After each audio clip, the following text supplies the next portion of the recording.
Hi everyone, welcome to Gagan story time. आज की हमारी स्टोरी है अब बस मांझी। रागिनी बेटा, जे 4-5 दिन बहुत काम रहने वाला है। शादी वाले घर में आराम को भी समय नहीं मिलेगा, इसीलिए सब कैसे क्या मैनेज करना है ये देख लेना। कोई भी काम छूटना नहीं चाहिए। या तो तुम एक लिस्ट बना लो ताकि कोई काम रहे ना।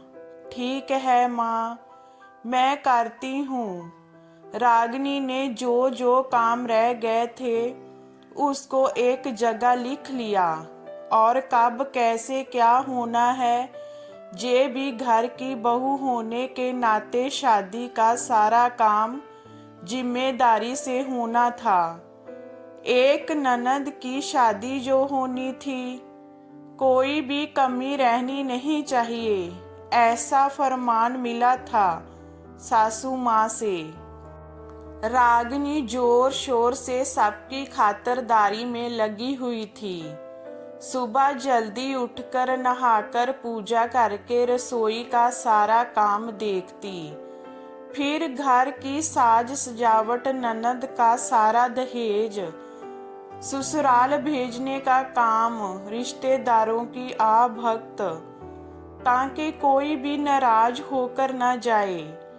इन सब के बीच में मीन मेख निकालने वाली रागिनी की सास प्रतिभा कुछ न कुछ काम याद दिलाती रहती है, नहीं तो उसके काम में ही कमी निकालती रहती। 1-2 दिन तो उसने काट लिया, ये सोचकर कि बात का पतंगड़ बनने से घर की खुशी का माहौल बिगड़ जाएगा। पर प्रतिभा जी गलतियां नहीं निकालती, बल्कि दूसरों के सामने रागिनी को थोड़ा नीचा दिखाने के लिए बस कुछ ना कुछ टोकती रहती थी और रिश्तेदारों में बोलती कि अभी बहू थोड़ा काम में कच्ची है, जबकि रागिनी बहुत होशियार थी और सब काम कर सकती थी। लेकिन माँ जी की अपनी आदतों से परेशान होकर उसे बस नोका टोकी करती थी। एक बार मेहमानों के लिए मिठाई बांटने के लिए बहुत अच्छी जगह से मिठाई का ऑर्डर किया था, लेकिन प्रतिभा जी ने ऐन मौके पर वो मिठाई मना करके कुछ और बनवाने को बोल दिया। रागिनी का काम तो बढ़ ही गया था, पर वो फिर भी चुप। शादी वाले दिन जब सब तैयारी हो चुकी थी तो रागिनी खुद भी तैयार होने के लिए पार्लर जा रही थी। तब प्रतिभा जी ने उसे बोल दिया, शादी का घर है, 100 काम पड़े हैं अभी, और तुम्हें तैयार होने की सूझ रही है। मिठाई आई नहीं है, मेहमानों को क्या दिया जाएगा? अगर देर हो गई तो रागिनी चुप ना रह पाई और बोली, बस करिए माँ जी, अब कितना और गिरेंगी।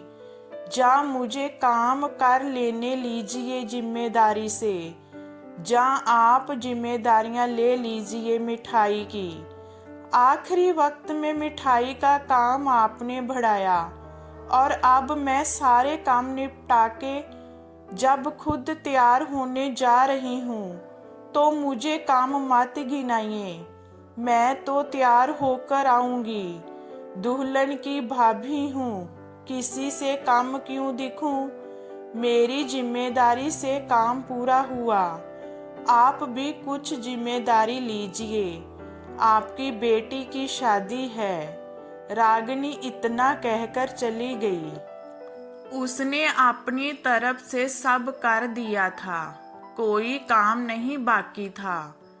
तो फिर क्या जरूरी है कि वो चिंता लेकर बैठी रहे?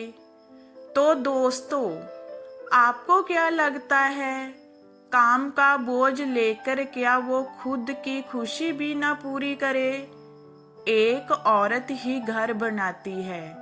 ये हमारी स्टोरी आपको कैसी लगी हमें कमेंट में बताइए। लाइक कीजिए, शेयर कीजिए एंड वॉचिंग के लिए थैंक यू।